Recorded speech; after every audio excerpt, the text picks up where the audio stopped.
Uma boa noite a todos os irmãos que estão conosco, ligadinhos aí no canal da Igreja UNASP São Paulo, ou Igreja Adventista do UNASP de São Paulo, ou no Rodrigo Silva Arqueologia, ou através do Facebook. Que o Espírito Santo esteja com você em qualquer lugar que você esteja nesse momento. E também, para nós adventistas do sétimo dia, depois do pôr do sol de sexta-feira, já começa o sábado, o Shabat. Então nós desejamos um feliz sábado para você e sua família, um Shabbat Shalom para quem for judeu, e que a graça de Deus esteja com todos, tá bem? Pessoal, eu gostaria de começar o meu sermão hoje. Hoje vai ser um assunto bem difícil de lidar, de falar sobre ele. É sobre o tempo de angústia e o fechamento da porta da graça. Você vai ver aí no seu vídeo o tema de hoje, o fechamento da porta da graça, porque a oportunidade é hoje. E eu já começo a introdução desse sermão aqui, falando algo para vocês. Eu recebi muitas mensagens de amigos, de colegas, acho que já pode tirar já o tema e voltar para mim aqui, de muitos amigos dizendo, preocupados, olha, você ontem no sermão foi bem duro. Como é que você vai reagir? Está preparado até para as pauladas que vão vir? Vão vir muita paulada. E principalmente alguns conhecendo que quem lida com o problema da depressão, às vezes pode até ter uma recaída devido a alguma lacração que vem aí, mas eu pensei bem, orei. E se a gente tem convicção da verdade que você está falando em Cristo, você não pode ter medo das consequências. Você tem que pedir a Deus para que o seu lado humano não atrapalhe a mensagem que você está transmitindo, mas não ter medo das consequências.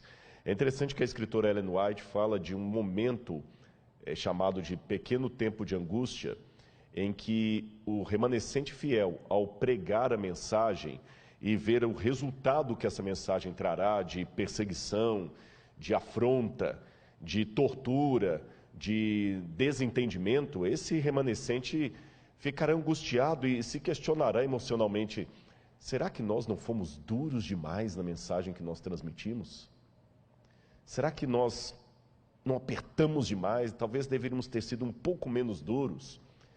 Ora, se esse remanescente vai ter este sentimento na hora que a mensagem for dada e a reação vier contra eles, por que eu tenho que temer algo que pode acontecer hoje, que, em outras palavras, pode ser um treinamento para o que está por vir? Mas eu tenho uma boa notícia para você ao falar sobre o fechamento da porta da graça e esse tempo de angústia que nos aguarda. Na verdade, é uma boa notícia sobre o tempo de angústia. Em primeiro lugar, porque você não estará sozinho. Deus enviará os anjos para proteger você. Em segundo lugar, você estará em meio ao povo de Deus. E se você tem medo desse tempo de angústia, deixe-me dizer que você é apenas humano. Eu confesso que, não em contradição, mas admitindo o meu lado humano, perante o que eu acabei de falar aqui agora, nesse exato momento, eu várias vezes já perguntei a Deus: Senhor, será que eu estou pronto para a última crise que aguarda o teu povo? Será que eu estou preparado para a reação à mensagem que o Senhor quer que eu pregue? Será que eu estou preparado para enfrentar a perseguição do anticristo? Eu não tenho vergonha de dizer para vocês isso aqui, sabe por quê? Um pouco antes de eu subir para pregar, uma irmã veio falar comigo assim: olha, eu quero agradecer pelos vídeos que você tem publicado semanalmente lá no Rodrigo Silva Arqueologia. Eu acompanho todos, você filma com a sua biblioteca no fundo ali, e eu quero destacar uma coisa: você fala ali tão de ser humano para ser humano, e às vezes o que nós ovelhas precisamos é que os pregadores desçam um pouco do púlpito e se pareçam conosco. Eu louvei a Deus pelo testemunho dessa irmã. Sabe por quê? Numa das noites eu preguei sobre o que Deus fez quando estava no alto do Sinai. Ele desceu do Sinai e falou com Moisés: Moisés, faça um tabernáculo para que eu possa comer, viver e morar no meio do povo. Deus desceu do Sinai da glória dele. E esse ato de descer do Sinai foi mais emblemático ainda quando esse Deus se fez carne e habitou no meio de nós, sentindo as nossas dores, os nossos medos, as nossas frustrações. Imagina o que é passar a noite inteira orando a Deus para que o Espírito Santo o guie na escolha dos 12 apóstolos e entre eles aparecer um Judas Iscariotes. Eu sei que teologicamente tem uma questão se Jesus realmente chamou Judas ou apenas o aceitou. O fato é que Judas estava ali e numa das vezes Jesus falou: não vos chamei em número de 12. Sabe você quando ora tanto a Deus pedindo um sinal, se você deveria fazer aquela faculdade, ir por aquele emprego, e Deus parece responder tudo positivamente e na hora H dá errado? Jesus passou a noite toda em comunhão com o Pai, e algo na escolha dele, humanamente falando, saiu errado. Veio Judas. Já parou para pensar nisso? Ele sofreu as nossas dores. Tem um livro muito fantástico que eu sugiro você que leia, Por que Tenho Medo de Dizer Quem Eu Sou? Se eu não me engano, eu tenho que conferir, acho que é de Erich Fromm esse livro, eu não estou com certeza absoluta se é de Erich Fromm, mas o título é esse. Já li há muitos anos esse livro, Por que Tenho Medo de Dizer Quem Eu Sou? A essência do livro é que todos nós nos sentimos tão pequenos, e esse livro até explica o porquê da arrogância de alguns. A arrogância dele, na verdade, é apenas uma forma de mascarar o quão pequenininho ele se sente. Ele se sente tão pequeno que a maneira que ele tem de esconder a pequenez dele é sendo arrogante, ou apontando o erro do outro, porque assim o dele fica escondido. Então nós nos escondemos atrás de capas, photoshops, agora das fotos de internet, das coisas todas, porque eu tenho medo de dizer quem eu sou. Porque se você souber quem eu sou, você não vai gostar de mim, porque nem eu mesmo gosto de mim. Então eu me escondo atrás de maquiagem sobre maquiagem. E eu admito para os irmãos, como é difícil para você que é conhecido, que tem um programa na TV, não se permitir ser confundido com o personagem. E às vezes se esconder atrás do currículo vitae, através do Lattes. Eu fiz uma menção, é verdade, ontem, que eu tenho 2 doutorados e que eu não precisaria da igreja para me sustentar, mas não foi numa situação de arrogância, foi numa situação de responder àqueles que podem achar que a minha mensagem é apenas para ficar bem com a liderança da igreja, que eu estou vendido à organização. Foi nesse sentido que eu dei aquele exemplo. Mas tirando isso, eu sei que talvez o que vai mais me aproximar de você não é o currículo Lattes, não é o título. É você saber que o pregador tem a coragem de admitir, perante milhares que estão agora ligados conosco, que eu ainda luto com a depressão. Eu não tenho vergonha de dizer isso. Eu não vou ser arrogante ao ponto de dizer que as lacrações que virão sobre um vídeo que eu coloco ou um post no Instagram que não me afetam. Lacradores, parabéns, vocês conseguem o objetivo, porque me afetam. Dói. E confesso perante todos uma grande dificuldade que eu tenho. Eu luto todos os dias com isso. De às vezes anular 1000 incentivos por causa de uma lacração. É o meu defeito. Eu fico com raiva de mim por causa disso. É o meu espinho na carne. Mas eu peço força a Deus. E é esse Rodrigo que admite para você os seus problemas emocionais, que quando estuda a escatologia, que é a doutrina dos últimos tempos, e sabe o que vai acontecer com o povo de Deus e com essa terra, no chamado tempo da angústia de Jacó, eu confesso que tenho medo. E eu vou mostrar a você nessa noite por que eu tenho medo.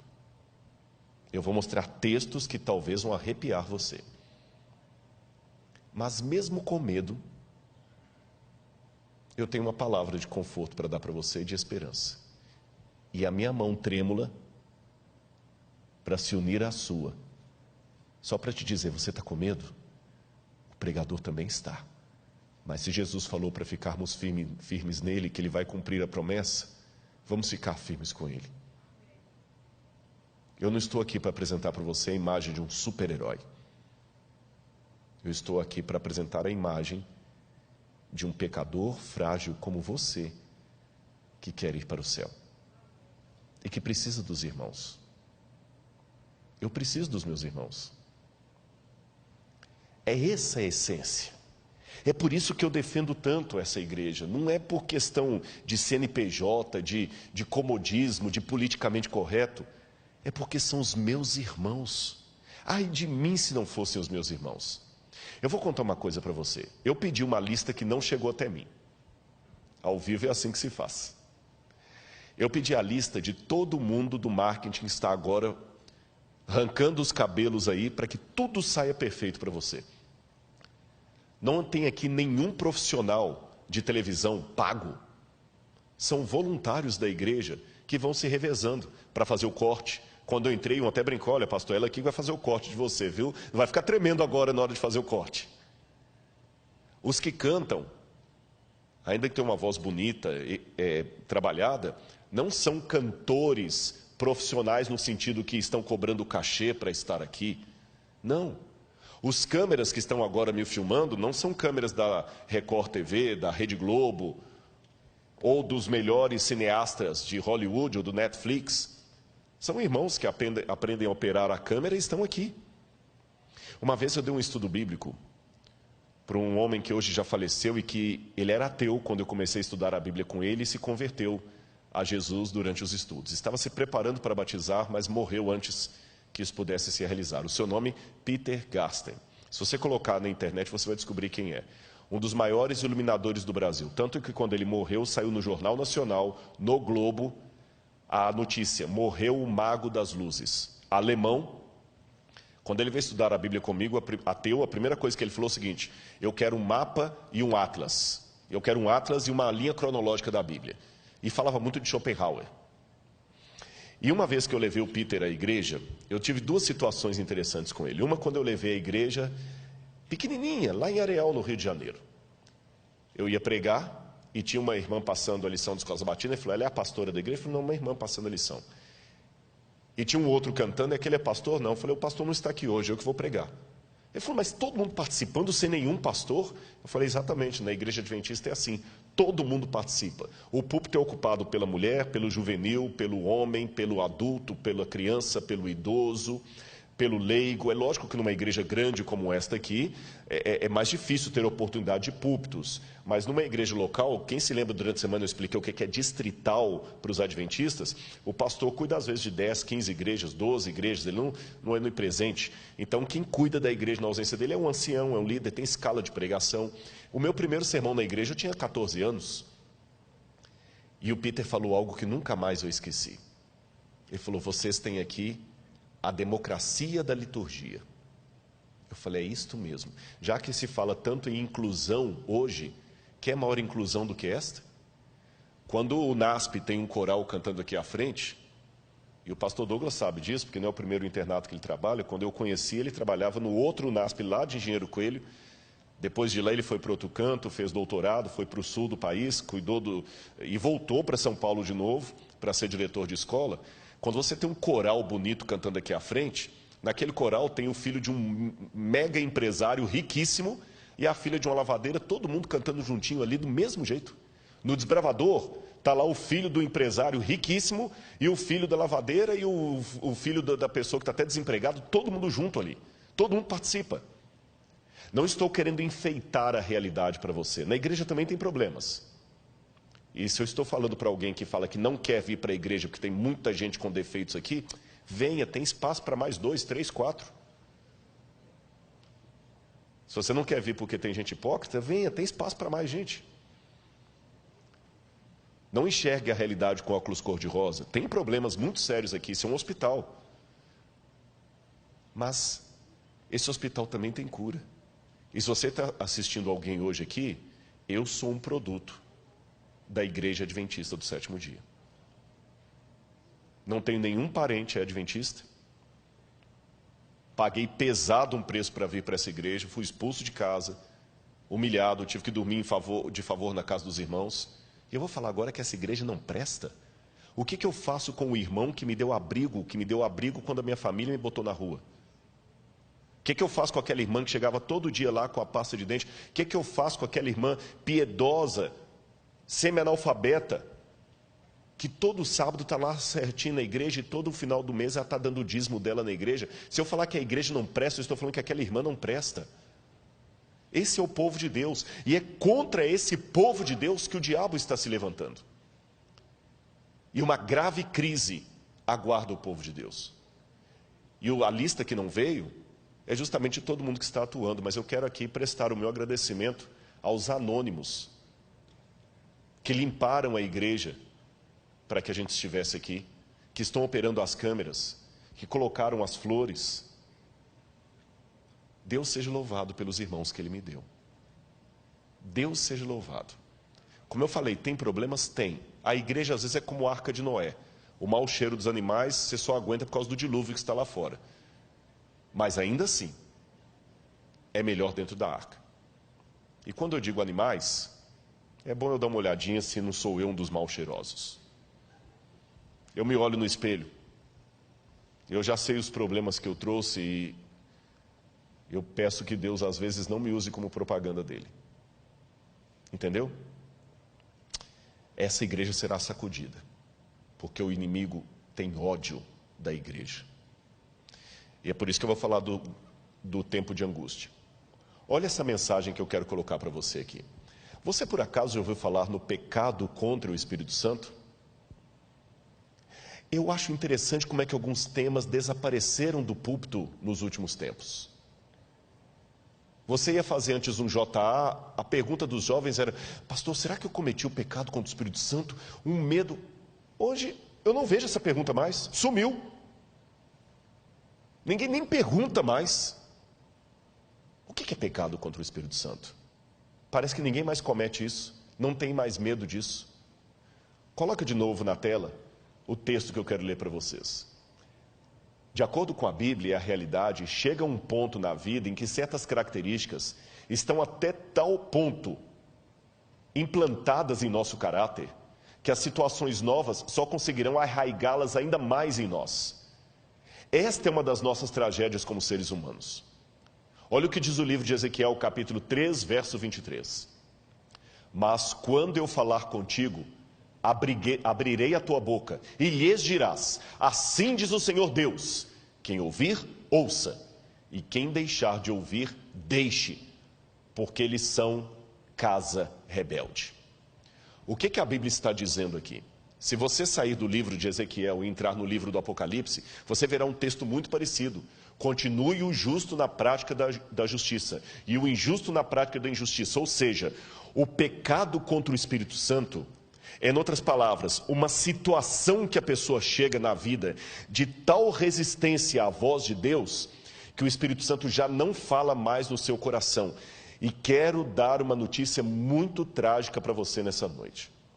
O pecado contra o Espírito Santo pode ser cometido em vida. Normalmente,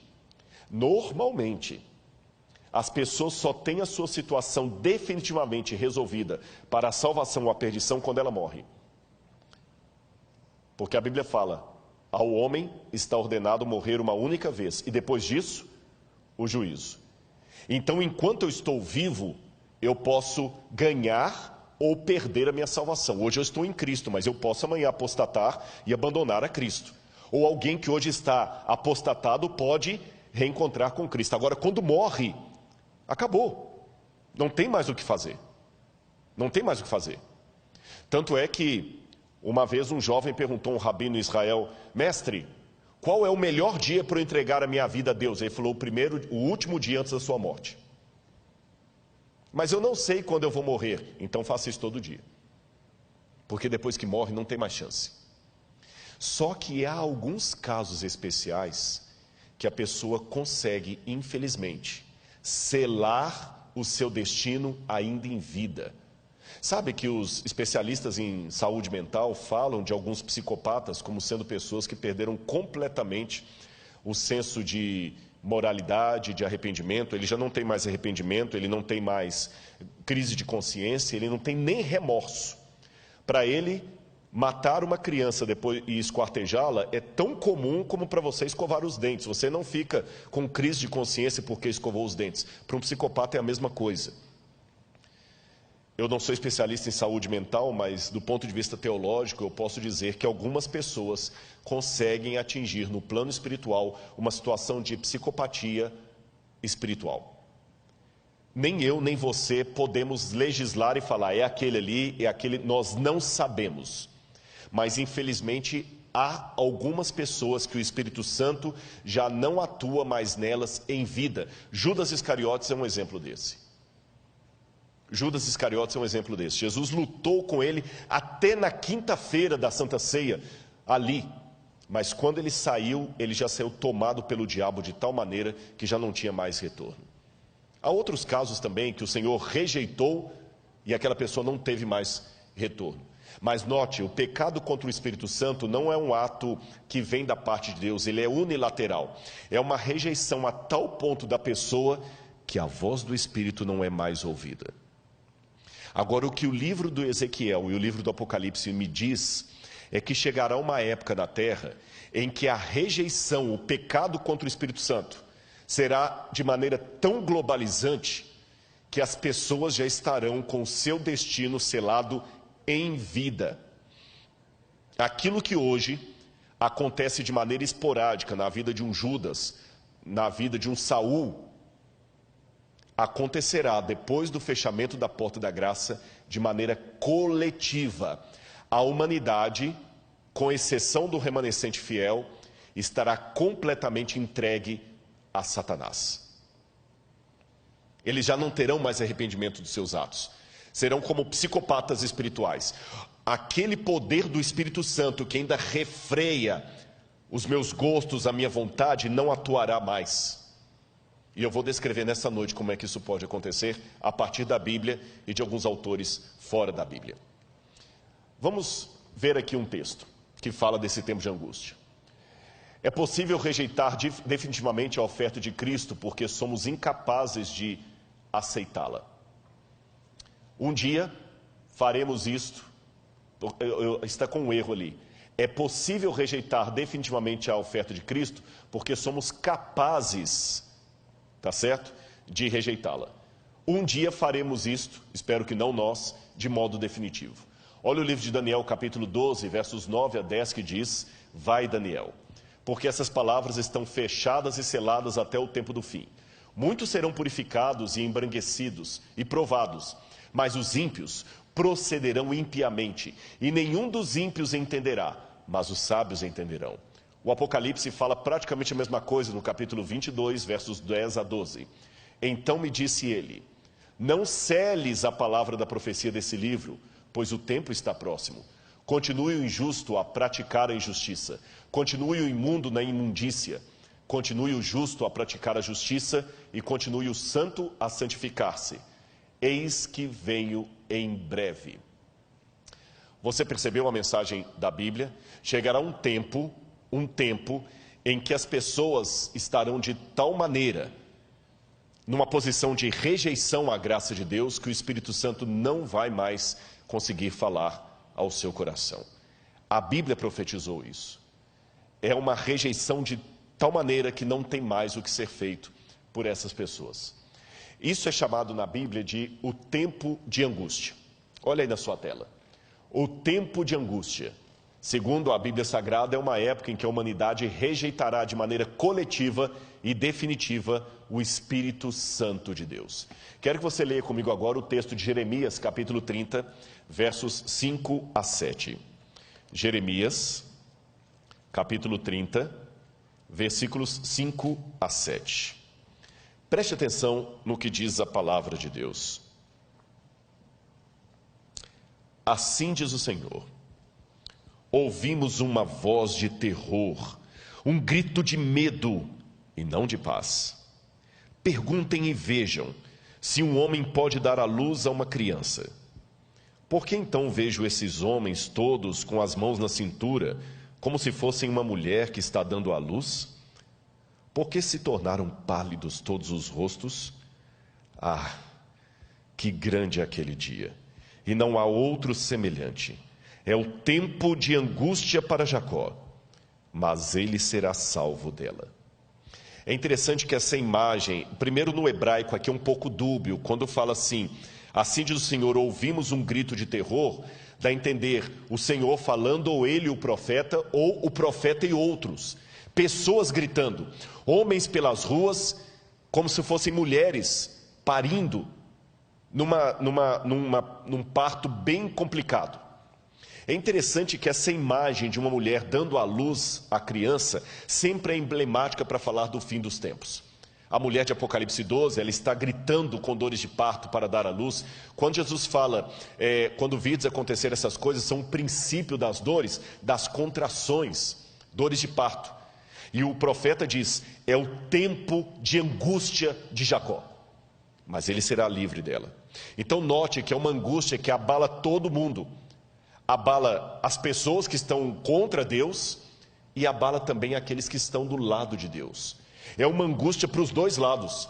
A única diferença é que os ímpios não serão salvos da sua angústia, mas os remanescentes, fiéis, o resto da descendência da mulher, estes serão livrados dela. Vamos voltar para a tela para continuar a nossa leitura.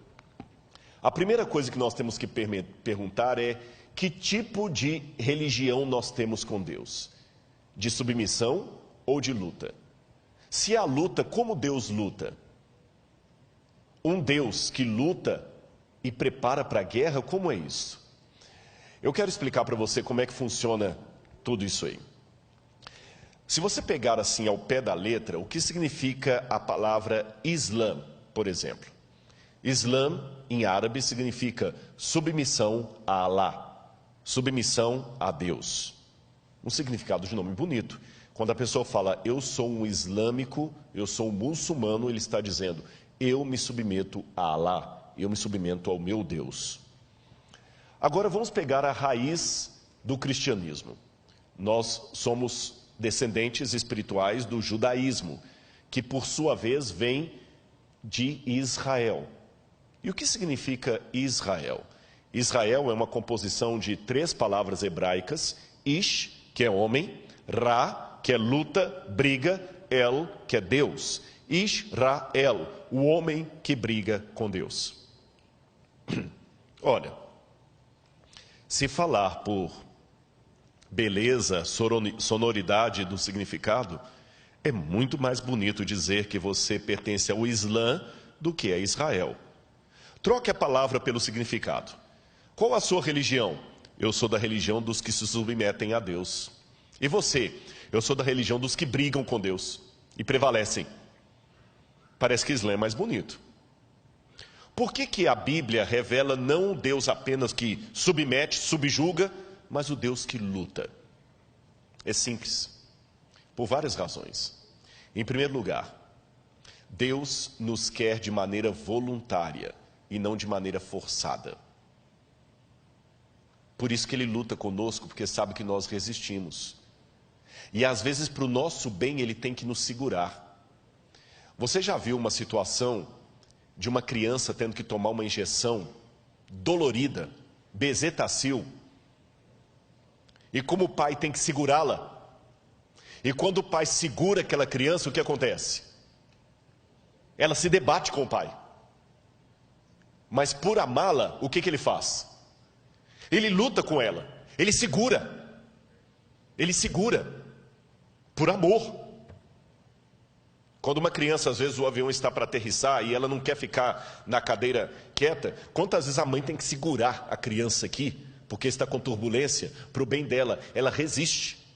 Quem não é pai, quem é insensível, fala assim, gente, taca um sonífero nessa criança aí que ela dorme o voo todo e o pai ainda tem sossego. Mas o pai que ama, prefere uma noite de insônia, mas ele luta ali com o filho. Quem é pai de primeira viagem já não teve a situação de passar uma madrugada toda lá e a criança não quer dormir. Quem não tem o sentimento paterno fala simples, gente, pega um pouquinho de sonífero, coloca na aguinha e dá para a criança que ela dorme a noite toda. Mas quem ama não tem coragem de fazer uma coisa dessa. Ele prefere lutar. Quem não ama quer dar o sonífero para ficar livre da criança e ter uma noite de sono. Quem ama, luta.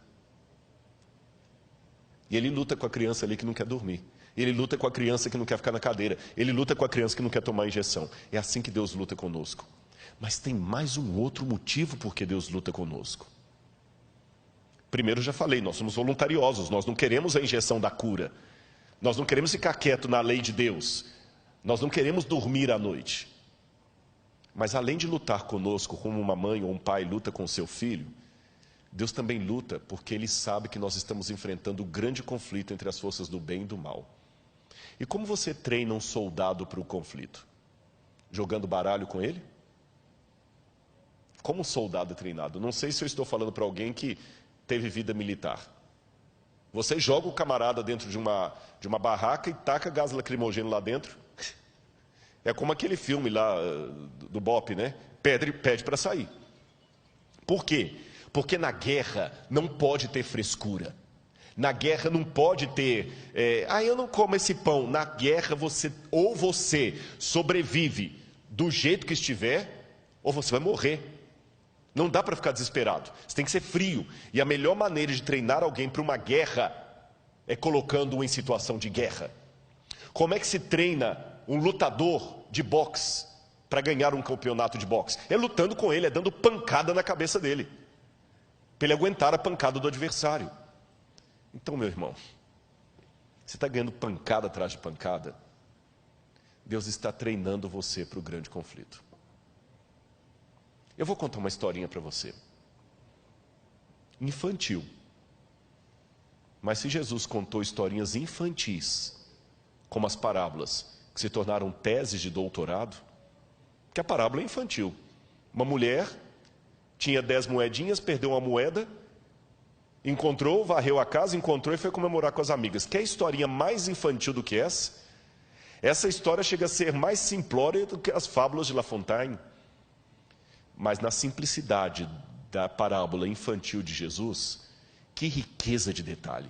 Eu já vi tese de doutorado sobre essa parábola de Jesus. Então vou imitar o mestre. Vou contar uma parábola para você. Uma vez, havia um grupo de árvores, todas muito bem colocadas ali, árvores frutíferas. E o passarinho veio, bicou alguns frutos e saiu com o biquinho sujo de semente. E quando o passarinho voou com o biquinho sujo de semente, algumas sementes caíram perto das árvores irmãs, ali onde tinha água, lugar gostoso, terra fofinha, cheia de adubo. Mas ele voou, e outra semente caiu longe, num lugar ermo, bem distante daquele arvoredo. Só que as duas sementes vingaram. Uma cresceu perto das árvores irmãs, cheia de cuidado, e a outra lá no meio do deserto, quase assim, lugar ermo. A daqui cresceu toda frondosa, bonitinha, tinha água fácil, porque o lençol freático era quase na superfície. A outra tinha que esticando a raiz dela na terra para conseguir umas gotículas d'água. A daqui estava num lugar protegido. A de lá não. Quando ela começou a crescer, passou um tropel de cavalos ali de uma caravana e a quebrou. Quase ela morreu. Ela teve que crescer toda torta, toda cheia de cicatrizes. E a outra aqui toda protegida. Passou um tempo e veio um lenhador. E por ironia da vida, cortou todas as árvores daquele arvoredo, menos a caçula. Deixou. E agora, à distância, sem o arvoredo impedindo a visão, uma árvore daqui ficava olhando a irmã do outro lado. Uma cheia de cicatrizes e machucados, e a outra frondosa e bonita. Armou-se uma tempestade. Vento soprou, raios, trovões, chuva ácida. Para a árvore que estava acostumada com tantas pancadas, foi mais uma brisa. A outra foi derrubada na primeira ventania. Deus conhece a vida melhor do que eu e você. Se Ele está deixando você apanhar e ter cicatrizes, Ele está preparando você para algo melhor. Eu vou confessar para você. Eu não sou masoquista, não gosto de sofrimento. Não entenda que você está diante de um masoquista. Mas eu confesso perante a igreja que eu já dei graças a Deus por algumas dores que eu passei, inclusive essa da depressão. me tornou mais compreensível para lidar com algumas pessoas. Minha pregação mudou. Minha abordagem mudou. Então, e eu fiquei mais resiliente para algumas coisas. Se o pai está dando pancada em você, ele está treinando você para a luta. Se o pai está jogando você dentro de uma barraca e colocando gás lacrimogêneo lá dentro, é porque ele sabe que o inimigo não terá piedade. Deixa o general treinar você. Israel, lutamos com Deus. Por isso que ele esteve à beira do caminho querendo matar Moisés. Não é porque Deus é um assassino. É por isso que ele deslocou a coxa de Jacó. Não é porque Deus é um sádico. É porque ele está treinando você. E sem exageros, eu vou mostrar para você nessa noite o que significa a guerra que nos aguarda. E eu sei que há crianças aqui nos assistindo, mas eu peço a Deus que transforme essa mensagem de tal maneira que até as crianças sejam atingidas por ela, porque o programa Evidências não é feito com a linguagem infantil, de jeito nenhum. E o tanto de criança que assiste, você pode olhar sempre no Instagram, estou colocando foto de criança. Então, se Deus pode transformar o Evidências para atingir crianças, Deus vai usar essa mensagem para atingi-los, mesmo porque, se eu entendo bem da profecia, no fim dos tempos, quando a liberdade for tirada, são as crianças que serão usadas para pregar no nosso lugar. Então vamos lá. Olha a perseguição vindoura. Apocalipse capítulo 13, versos 6 a 7, 15 a 17, fala do que o anticristo vai fazer. Foi-lhe dado poder para guerrear contra os santos e vencê-los. Foi-lhe dada autoridade sobre toda tribo, povo, língua e nação. Todos os habitantes da terra adorarão a besta. Aquele que tem ouvidos, ouça. Se alguém há de ir para o cativeiro irá. Se alguém há de ser morto à espada haverá de ser morto. Porque aqui está a perseverança e a fidelidade dos santos. Foi-lhe dado poder para que fossem mortos todos os que recusassem adorar a imagem, como obrigou a todos, pequenos e grandes, ricos e pobres, livres e escravos, a receberem certa marca na mão direita ou sobre a testa, para que ninguém pudesse comprar nem vender, senão aquele que tivesse a marca, que é ou o nome da besta, que é, ou o número do seu nome. Apocalipse 13. Deixe-me dizer uma coisa para você aqui. Eu não vou, até pelo horário, eu não vou poder explicar todos os detalhes para você. Algumas coisas eu tenho falado em doses homeopáticas, seja nos vídeos que eu apresento na internet, seja no programa Evidências, que eu já anunciei para vocês, que vai ser sobre o Apocalipse, mas aqui eu vou falar apenas algumas coisinhas para colocar você para pensar. As pessoas, quando me perguntam, Rodrigo, será que nós estamos vivendo os últimos tempos, etc., eu digo assim, uma coisa que os adventistas aprenderam é não marcar mais data para a volta de Jesus. Por outro lado, há coisas acontecendo tão sérias que eu digo que o mundo é como alguém cardíaco. Quando você tem um cardíaco na família e ele tem uma dor forte no lado esquerdo do peito, pode ser uma dor muscular, até gases podem provocar a dor no lado esquerdo do peito. Mas se você sabe que ele é cardíaco, você não arrisca. Você coloca o remédio debaixo da língua e leva para o primeiro hospital. E você pode chegar no hospital e descobrir que era só uma dor muscular, que não era nada sério, ou que ele estava realmente infartando. Profeticamente falando, o mundo está cardíaco.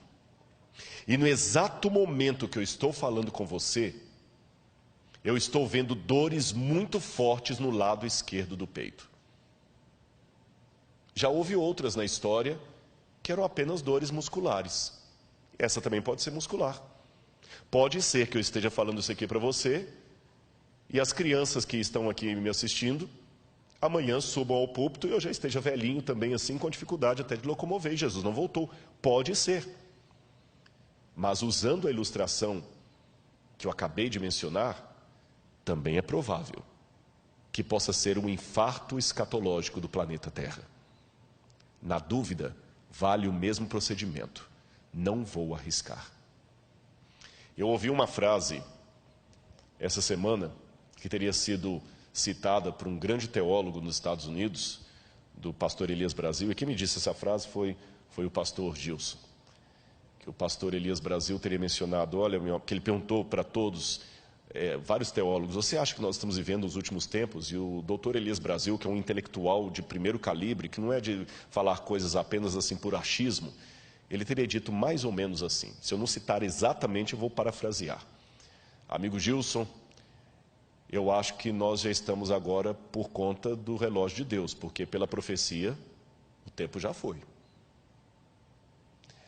Trocando em miúdos, eu me surpreendi quando eu li Zygmunt Bauman, que não é um evangelista, não é um cristão conservador, ele já morreu, é um dos sociólogos mais respeitados. Na maratona que nós vamos fazer aqui no dia 10 de outubro, depois nós leremos mais detalhes da maratona, eu vou falar sobre Zygmunt Bauman e a sociedade líquida. Quando ele anunciou, o mundo precisa de um governo único, e o Papa Francisco é o único com capacidade de ocupar esse cargo, aquilo eu falei, interessante isso. Você sabe que nós temos hoje, porque o Apocalipse fala algo que a gente fica pensando, como é que isso aqui vai se cumprir? Como é que vai se cumprir? Eu várias vezes me perguntei, quando eu estudei a Bíblia com os adventistas, como é que vai ser isto, que o anticristo vai colocar o mundo inteiro sendo obrigado a cumprir uma lei? Isso é impossível. E mesmo hoje a gente pergunta assim, nessa rivalidade, eu acabei de ver uma mensagem agora da ONU, o presidente Bolsonaro falou algo lá, o Trump falou algo, depois veio o Emmanuel Macron e desfez tudo o que o Bolsonaro falou, mesmo assim criticou a China, porque vocês sabem que a China está sendo acusada de ter até campo de extermínio, ou campo de concentração com muçulmanos, estão questionando a China de desrespeito aos direitos humanos, o outro está questionando a China da questão do Covid.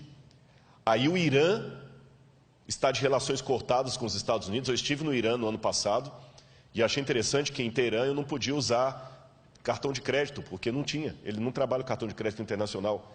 Eu cheguei em Teherã, se eu não tivesse um pouco de dinheiro no bolso, eu ia ter problema no hotel. Não aceita cartão de crédito por causa do embargo americano. E eu pensava, Senhor, como é que vai unir o Irã com os Estados Unidos, com China, com França, todos assim, opostos? Como é que no Brasil vão unir pessoas de direita e de esquerda, são tão antagônicos? Mas eu estava observando os sinais dos tempos. Como é que isso aqui que eu acabei de ler para vocês, de Apocalipse 13, vai se cumprir? Aí eu comecei a ler, li vários autores, Yuval Harari, que eu li a trilogia, 3 livros dele pelo menos, não sei se ele escreveu outros. Eu escrevi o Homo Sapiens, eu li o Homo Sapiens, Homo Deus e Lições para o Século XXI. E quando eu li Yuval Harari dizendo que o futuro vai ser uma época pós-trabalho, em que as pessoas serão controladas por algoritmos, e eu me lembrei que o Apocalipse fala o seguinte, aquele que tem entendimento, calcule o número da besta. E a palavra calcule no grego ali, não é você ficar fazendo conta com letra para saber qual nome vai dar 666. Se é o nome de Hitler, se é o nome do Papa, se é o nome de Ellen White, se é o nome de Saddam Hussein. Aquele calcule é contabilize. Contabilize o que ela faz. E por que é um número da besta? E eu noto que ali tem algo muito sério relacionado à lei de Deus. Sabe por quê? No Antigo Testamento, Deus deu uma ordem para o povo de Israel. Você colocará a lei do Senhor na tua mão e como frontal entre os olhos. Eu não sei se você já viu alguma cena de Israel que tem o judeu orando lá no monte, no Muro das Lamentações, e ele fica orando lá, né? Baruch haba Beshem Adonai Eloheinu melech. Ele fica orando lá no Muro das Lamentações, e aqui ele tem uma caixinha preta na testa, e ele amarra aqui no braço. Hoje os judeus colocam no braço esquerdo. Ele coloca um outro, o que está ali? Ali está o Shema Israel, Adonai Eloheinu, Adonai Echad. Ouve, ó Israel, o Senhor teu Deus é único, a lei do Deuteronômio, os mandamentos de Deus, para ele sempre se lembrar com a sua ação e com a sua mente que Deus é único e que tem os mandamentos de Deus. E quando eu leio o Apocalipse, me chama a atenção que o Apocalipse é a paródia de Satanás. Você tem o cordeiro degolado sentado no trono de Deus. Você tem o dragão com a cabeça degolada e curado. Porque o cordeiro está degolado, mas está vivo. O dragão também está degolado, mas está vivo. E o cordeiro senta no trono de Deus Pai, e a besta senta no trono que o dragão lhe dá. E o cordeiro coloca o seu selo sobre os 144 mil, e a besta coloca a sua marca na testa. E o cordeiro coloca a marca na testa. E a paródia da besta é justamente o quê? O contrário do tefilim dos judeus. Se era a lei de Deus que tinha que estar no frontal e na mão, e ali a besta coloca um sinal na frente e na mão, eu não preciso entender isso como literal, como sendo um chip que vai estar aqui debaixo da pele. Eu preciso entender como diz o Apocalipse. É uma analogia do oposto da lei de Deus, ou seja, vai ser colocada uma lei que vai me impedir socialmente de guardar os mandamentos de Deus. Por isso que em Apocalipse 12 fala, aqui está a perseverança dos santos, os que guardam os mandamentos de Deus e têm a fé em Jesus. E quando esse dia chegar, o mundo inteiro vai se unir. Mas eu ainda volto à minha pergunta, como, Rodrigo? Você acabou de admitir aí, Irã não vai juntar. Aí o Val Harari começa a me dar uma parte da resposta. O mundo todo vai ser controlado por questão de algoritmos. O mundo vai ser controlado por algoritmos. Nós não temos dinheiro hoje para manter o mundo inteiro, não tem emprego para todo mundo. Leiam Lições para o século XXI. Aí eu vou para Zygmunt Bauman e ele chama a atenção que nós precisamos de um governo único. E quando eu vou nos intelectuais do Vale do Silício, que são hoje os grandes mentores da riqueza mundial, eu vou falar sobre isso em algum momento, a riqueza mundial hoje está na mão de poucas famílias. Eles falam, precisamos de um governo único. Pela primeira vez na história. E um governo mais único do que na época do Império Romano, da Babilônia. Hoje, nós temos algumas forças que são como crianças brincando em casa com faca, instrumento cortante e nenhum adulto para tomar conta delas. Quais são essas crianças? Internet. Quem controla a internet? Quem é o dono da internet? Não adianta falar que é a Google, nem o YouTube. A internet é maior do que o Google. A internet é maior do que o YouTube. E tem um documentário da Netflix agora, eu assisti até a metade. Não consegui assistir o resto por falta de tempo. Eu vou vendo as prestações. Dilema das redes. Assista esse documentário. Como é que eles estão controlando hoje a sua vontade, a vontade pelo algoritmo. Mas a internet ainda é maior do que isso. Quem controla a internet? Eu posso na internet hoje colocar de uma piada sem graça basta ser um hacker, eu posso derrubar a bolsa de valores na internet. Tem muita gente que tem medo do terrorismo virtual. Quem controla a internet? Não adianta. Eu até estava conversando com o pessoal da mídia, que eles falam de alguns que entram para derrubar canais. Eu falei, mas por que não entra na justiça? Ele falou, não adianta, porque cada canal está num país diferente, qual legislação que vai seguir? Não existe uma legislação mundial para controlar a internet. E ela é muito perigosa para não ficar na mão de ninguém. Segundo, quem controla bolsas de valores? Quem controla? Hoje é tudo na base da especulação. Teve o problema na China, o Brasil agora está com 800 bilhões de déficit por causa da China. Quem controla a Bolsa de Valores? Está tudo ligado. Se cair a Bolsa de Valores de Hong Kong, você nunca foi a Hong Kong e você pode perder o seu emprego aqui por causa disso. A montadora vai fechar porque caiu uma Bolsa de Valores onde você nem existia. Bolsa de Valores é especulação. E quem controla uma criança tão perigosa como essa? Terceiro, tráfico de drogas e de armas. Lavagem de dinheiro. Qual a legislação internacional? Aí o camarada, como aquele italiano que estava no Brasil, que agora foi extraditado, vai para um outro país e fica lá exilado. Quem controla? Quarto, crise ecológica. Essa briga, se a Amazônia do Brasil nacionalizar a Amazônia do mundo. O Emmanuel Macron falou que a Amazônia é do mundo. Não quero aqui entrar em polêmica de nacionalismo nem de política, mas o exemplo da Amazônia é claro. Se nós não cuidarmos da Amazônia, o mundo inteiro paga. Se a China continuar com a emissão de ar, com a emissão de poluentes e os Estados Unidos, nós vamos pagar. Você está percebendo? Internet, Bolsa de Valores, O NASP, pastor Douglas sabe disso, é um administrador. Vocês podem passar um problema financeiro sério aqui, que não tem nada a ver com a sua administração, nem do tesoureiro, só porque caiu a Bolsa de Valores lá fora e veio em cadeia. Quem controla essas crianças soltas dentro de casa? Quem controla? Então não é pastor Luiz Gonçalves que está dizendo isso, meu irmão. Não é o pregador do Apocalipse, é o povo de fora. Precisamos de um governo único. Só que ninguém tem moral para ter esse governo único. E quando alguém fala, Rodrigo, tudo bem, mas eles não vão aceitar unir. Aí eu vejo duas coisas acontecendo. Em primeiro lugar, como é que eu falo isso aqui agora? Se Deus manda, eu falo. Houve várias vezes que os 4 anjos de Apocalipse capítulo 7 estavam para soltar os ventos. E Deus mandou reter, porque o povo dele não estava preparado. Vocês sabem disso. Eu tenho a ligeira impressão, não estou afirmando, ligeira impressão, que os ventos estavam para ser soltos esse ano. O que nós teríamos no início do ano, que eu estava a ponto de ver o que ia acontecer para unir o globo num governo único? O Papa Francisco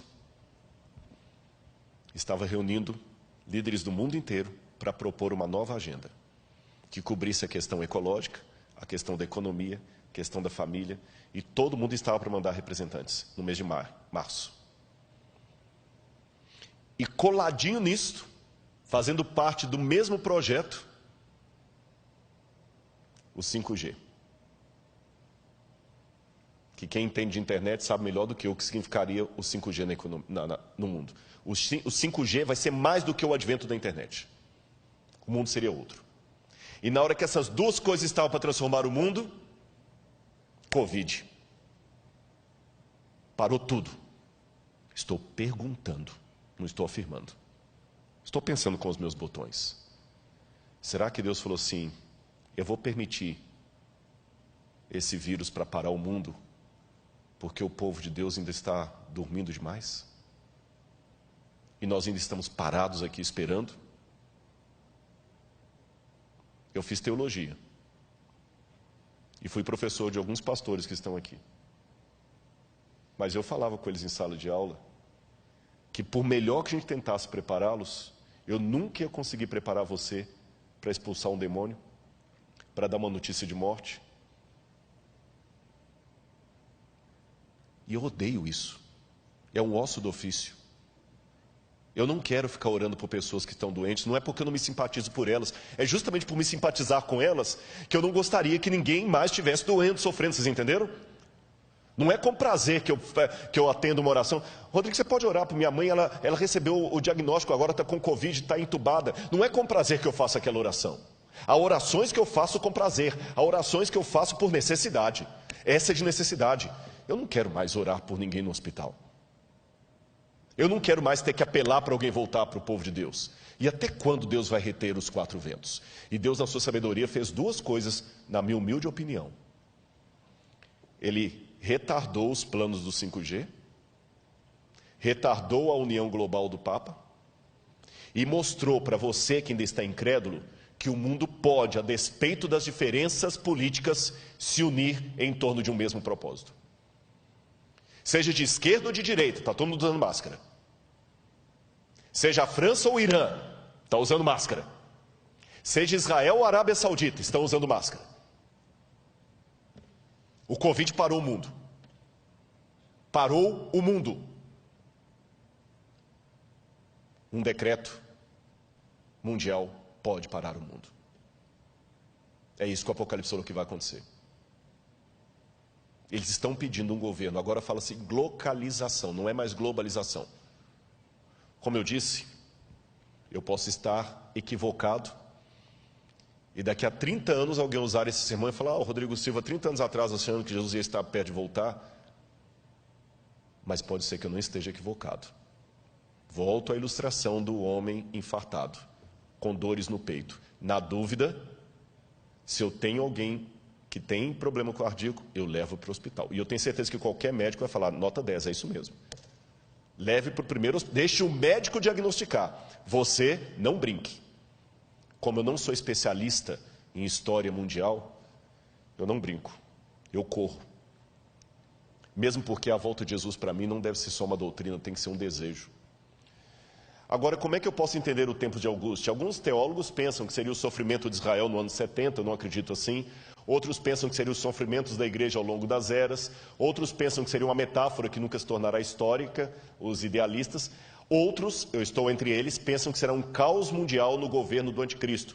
Tanto aqueles que são pós-tribulacionistas, que acreditam, como eu, que Cristo voltará depois da tribulação para buscar o seu povo, e aqueles que são pré-tribulacionistas, acham que Jesus vai arrebatar a igreja. Mas deixe-me mostrar que essa é uma crença antiga. Eu vou mostrar algumas imagens para vocês. O Didaquê, ou Didaquê, que é o ensino dos 12 apóstolos, um documento cristão do 2º século, já dizia: quando a ilegalidade aumentar, eles vão odiar, perseguir e trair uns aos outros. Então o enganador do mundo aparecerá reivindicando ser o Filho de Deus. Ele fará sinais e maravilhas, e a terra será entregue em suas mãos. Ele fará coisas iníquas que não foram vistas desde o início do mundo. Então a humanidade entrará no fogo da provação, e muitos serão levados a tropeçar, e muitos perecerão, mas aqueles que perseverarem em sua fé serão salvos da maldição. Ou seja, essa doutrina que eu estou mostrando para vocês agora não é modismo. Não é porque eu estou empolgado com o Covid, estou dizendo, é agora, é agora, é agora. Não é, sabe, eu acho que Apocalipse não pode ser, a hermenêutica do Apocalipse não pode ser a Folha de São Paulo. Nem a revista Veja. Tem gente que fica vendo o Apocalipse sempre assim atrás, é agora, é agora. Não é isto. Mas também não é o extremo de você não analisar com prudência os sinais dos tempos. O que eu estou falando agora e que está no livro Grande Conflito, já era dito há 2000 anos. Que Satanás fará parecer que Cristo veio. Ou seja, aquilo que eu leio no livro Grande Conflito já era o pensamento dos cristãos primitivos que conviveram com aqueles que conviveram com o que escreveu o Apocalipse.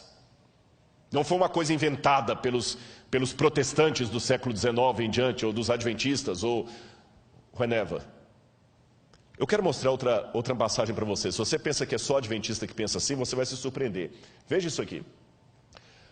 O Dr. John Ladd, um dos mais famosos teólogos batistas, no seu livro The Blessed Hope, a Bendita Esperança, diz que a bendita esperança não é a libertação da tribulação, é a união com o Senhor em sua vida. Ou seja, John Ladd acreditava que Jesus voltará depois da tribulação e a igreja passará pela grande tribulação.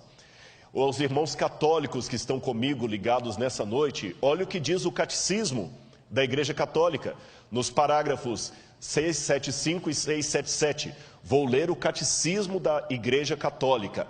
O catecismo é a versão oficial da Igreja Católica. Antes da segunda vinda de Cristo, a igreja precisa passar por uma provação final que sacudirá a fé de muitos crentes.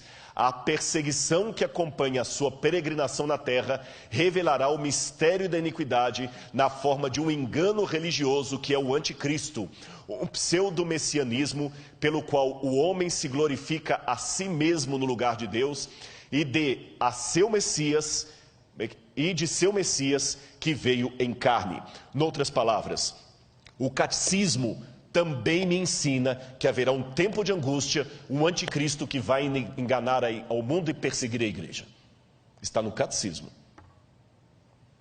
E os evangélicos? Vamos ver mais uma citação. Billy Graham. Eu ouvi o som distante de cascos e vi os cavaleiros do mal no horizonte de nossas vidas. Há sérios problemas à frente para o nosso mundo, para todos nós que vivemos nele. Será uma época de conflagrações nucleares, holocaustos biológicos e apocalipses químicos rolando sobre a terra, levando o homem à beira do precipício. A história vai fundo na batalha do Armagedon. Já vemos sua sombra rastejando sobre a terra. Você percebeu? Aqui não é uma doutrina adventista que eu estou apresentando. Ela é ecoada também pelos católicos, pelos evangélicos, representados por John Ladd e por Billy Graham, que apesar de serem batistas, são respeitados em todas as igrejas, metodistas, presbiterianas. E para os adventistas do sétimo dia, eu vou citar um texto de Ellen White, uma das pioneiras dessa igreja, que está falando a mesma coisa que o catecismo. Ellen White está falando a mesma coisa do catecismo, a mesma coisa do Didache, a mesma coisa que diz Billy Graham. Veja o que diz Ellen White: não há o que exagerar. O tempo de angústia como nunca houve está prestes a manifestar-se sobre nós e necessitamos de uma experiência que agora não possuímos e que muitos são demasiado indolentes para obter. Dá-se muitas vezes o caso de supor maior angústia do que em realidade o é. Isto não se dá, porém, em relação à crise diante de nós. A mais vívida descrição não poderá atingir a grandeza daquela prova. Naquele tempo de provações, toda alma deverá, por si mesma, estar em pé perante Deus. O que Ellen White está falando aqui? Não há o que exagerar. Tudo que você vai descrever, você pode exagerar. Mas não tem como exagerar o grande conflito. O tempo de angústia vai ser tão terrível que ela diz: por pior que eu pinte o quadro, será pior ainda. Entendeu por que eu admiti que eu tenho medo? Entendeu por que eu admiti que em alguns momentos eu falo: Senhor, eu não sei se eu vou aguentar? Eu estou sendo franco com os irmãos. Se Deus resolver que eu fique entre aqueles que terão o privilégio de ver Jesus voltando, Senhor, que Ele me proteja. Porque vai ser o pior tempo da história. E você entendeu por que nós não podemos brincar? Irmãos, eu quero passar mais rápido aqui, porque meu tempo está acabando, mas esse assunto é tão importante, e ele não pode ser negligenciado, e eu tenho certeza, há uma promessa, que quando o livro do Apocalipse for aberto e estudado, haverá um revivamento no meio do povo de Deus. Por isso que eu me preocupo com algumas interpretações que estão tendo do Apocalipse por aí. Uma vez alguém falou: o que você acha das interpretações de fulano de tal? Eu falei: só vou colocar uma coisa. Luiz Gonçalves prega o Apocalipse e pessoas se batizam na igreja. Fulano de tal prega o Apocalipse e a igreja se divide. Onde é que eu estou vendo o fruto do Espírito? Eu não estou aqui querendo fazer jogo de comadre, mas chama minha atenção que essa igreja aqui está batendo o recorde durante a pandemia de visualizações na internet. Eu desconheço outro pregador, outro púlpito que está com a média de 80, 100 mil visualizações toda semana. Não estou fazendo jogo de comadre. Eu não preciso disso. Mas como eu sou franco para fazer a crítica, eu tenho que ser franco para fazer a defesa. Curioso que você tem pregado aqui, pastor Gilson, só temas de Apocalipse. Eu sei que o pastor Gilson tem o bom dom de pregar. Eu sei que ele é um homem dedicado a Deus e já foi pastor de grandes igrejas. Mas permita-me aqui, pastor, sem nenhuma invalidação, eu não acho que é a sua experiência pastoral que está dando esses números, nem o seu talento. É o Espírito Santo correspondendo à promessa que Deus fez. Prega Apocalipse. Eu falo muito de arqueologia, mas a arqueologia não deve ser o foco da minha mensagem. Tem que ser Cristo. E mesmo Cristo tem que explicar. A mensagem tem que ser cristocêntrica, mas ela tem que ser teológica. Porque não basta apenas pregar Jesus. Que Cristo eu estou colocando no meio? Que Cristo? E as 3 mensagens angélicas eu tenho que pregar. Temei a Deus e dá-lhe glória, pois é chegada a hora do seu juízo. Caiu a grande Babilônia. E se alguém adorar a besta e a sua imagem, vai receber a sua marca. Eu não tenho que ter medo desses temas. Mesmo que venha retaliação por falar essas coisas. Porque junto com a retaliação virá o que Deus já está cumprindo no seu ministério aqui. Pessoas vão se reavivar. Deixe-me mostrar mais uma coisa. E mesmo que eu passe um pouquinho do tempo hoje, mas eu quero contar com a sua paciência, porque esse assunto é importante. Seria isto, coloca no ar, por favor. Seria isto uma síndrome de vitimismo, falar de perseguição do povo? O vitimismo pode ser uma forma social de compensar a identidade de grupos religiosos inexpressivos. Ele está presente na linguagem que usam em sua cosmovisão. Então essa ideia que Deus vai perseguir a igreja, isso é vitimismo. Será? Olha, pode deixar algumas imagens aí para a gente ganhar tempo? O mundo também duvidou que Hitler faria o que fez. A Alemanha tinha os melhores filósofos, a Alemanha tinha os melhores intelectuais. Ninguém em sã consciência acreditaria que a Alemanha com Hitler mataria 6 milhões de judeus. A Alemanha de Heidegger, pode voltar para mim aqui, a Alemanha de Goethe, do Fausto, a Alemanha de Wagner. A Alemanha é um país tão intelectual que a gente, quando faz doutorado em teologia, eu não falo alemão, mas eu fui obrigado a fazer uma prova de alemão para o doutorado. E quando eu perguntei ao meu professor, por que eu tenho que fazer prova de alemão? Ele falou assim, porque há coisas no alemão. Eu falei, muitos livros já estão em inglês. Ele falou, mas tem coisas em alemão que não se traduzem. O alemão é uma língua tão filosófica que você explica, você não traduz o alemão. O país mais intelectual do mundo, a Grécia moderna, para mim, é a Alemanha. E esse país tão intelectual, das grandes universidades, Stuttgart, do Aufklärung, que é o iluminismo alemão, das expressões técnicas de Freud, a Alemanha de Nietzsche, foi a Alemanha que matou 6 milhões de judeus. E mesmo que alguém fale, você está culpando o povo? Não, mas um povo que era tão inteligente não percebeu que o Führer era um maníaco. E muita gente duvidou. Eu sei que é complicado falar de eventos finais, porque algumas coisas beiram a teoria da conspiração, e eu odeio teoria da conspiração. E parece teoria da conspiração, mas também parecia teoria da conspiração que Hitler houvera de fazer o que fez. Vamos voltar para o quadro. A verdade é que seres humanos têm dificuldade de aceitar é que existem Hitlers em potencial em cada esquina do mundo. E qual foi a receita da maldade de Adolf Hitler? Já li vários livros sobre o nazismo, sobre a Segunda Guerra Mundial, e eu elenquei em 7 pontos a receita da maldade. Basta ter uma crise, um povo sem rumo, a Alemanha saiu destroçada da Primeira Guerra Mundial, uma índole má coletiva, a tendência, um marketing, você tem Leni Riefenstahl, e você tem Joseph Goebbels, que foram os ministros da propaganda de Hitler. Você tem Albert Speer, que teve o plano, um discurso de mentiras e sedução e o interesse de Satanás. É exatamente o que nós temos hoje. Nós temos uma crise, nós temos um povo sem rumo, nós temos uma índole má coletiva, nós temos um marketing promovendo coisas anticristãs e o povo de Deus batendo palma para isso, não tendo coragem de denunciar, participando, seguindo, dando like, fazendo parecer que tudo é a mesma coisa, até dividindo espaço na mídia, consumindo essas coisas. E tudo bem. E o marketing está aí. Nós temos um plano, nós temos discursos de mentiras e nós temos um interesse de Satanás.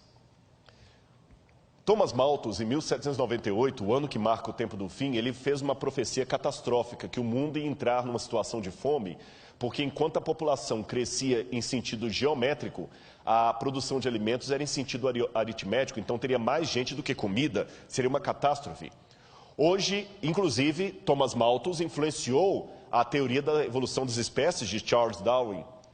Contudo, hoje as pessoas não acreditam mais na teoria de Thomas Malthus, porque nós temos mais produção de alimentos do que gente. Mas, porém, contudo, entretanto, todavia, há algumas pessoas que estão revendo os dados de Thomas Malthus. Eu quero apresentar uma pesquisa para você aí. Essa pesquisa foi feita por John Calhoun, nos anos 1960, chamada Halo Comportamental, da Behavioral Sync. Ele fez um exercício de sociologia, onde durante vários meses ele colocou camundongos do tipo Norway Rats num cômodo, e ele percebeu como esses ratos, eu tinha um vídeo para mostrar, mas por medo de derrubarem a página eu não mostrei esse vídeo, onde ele mostra os ratos, como eles se comportam como seres humanos. Eu vou descrever para você o comportamento daqueles ratinhos na gaiola comportamental. Eles tinham as casinhas, os próprios ratos se organizaram para ter a rua. As fêmeas tinham uma relação monogâmica. Vários ratos chegavam, a fêmea soltava o feromônio e a fêmea escolhia qual rato era que ele ia para acasalar. Ela acasalava com o macho, os dois ficavam cuidando dos filhotes. Havia propriedade respeitada, os machos demarcavam com as fêmeas a propriedade dele com urina, ninguém passava ali, os ratos tinham as vias públicas. Os ratos eram solidários, viviam bem.